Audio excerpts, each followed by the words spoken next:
بانک دوشنبه سیتی یکی از بانک‌های معروف شهر دوشنبه تاجیکستان. یک دوشنبه بارونی امروز اومدیم که وسط شهر براتون فیلم برداری کنیم و عرضم به حضور شما ببینید که دوشنبه‌های بارانی به چه صورت هست. من خودم به شخصه چون به بارون و برف خیلی علاقه دارم و تو پیاده روی در این محیط سعی میکنم که وقتم اگه آزاد باشه بیام بیرون و ببینم، پیاده روی کنم و گزارش تهیه کنم.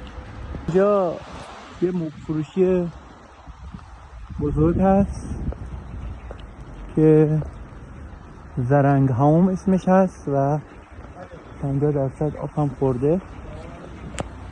سمتم در واقع کلوستر فروشی هست که خیلی بزرگی به نام اسکاردین سالون که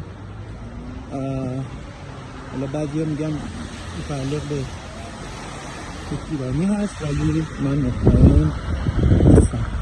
تو این قسمت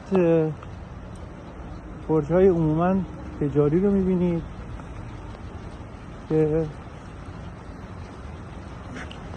اینجا بذارید ثبت شه من برم. خب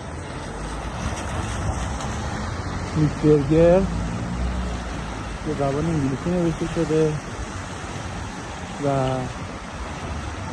اینجا مغازه لباس عروسی می‌بینید این سمت خیابون. من از این ور میگیرم که این مقدار واضح‌تر دیده بشم.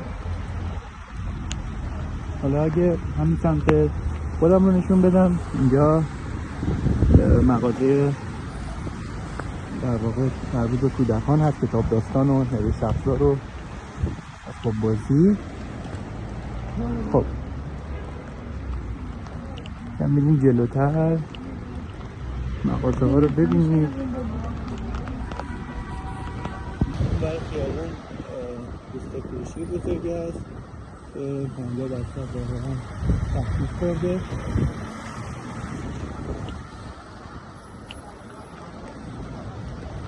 میتونم دیگه همراه بشیم با شهر. بعد برگردم چون الان هوا سرد شده، واقعا دستان داره یخ میزنه، فکر نمی‌کنم اینقدر سرد بشه. خب این رو کلی به سر بندازیم بریم. این تاجیکستان امروز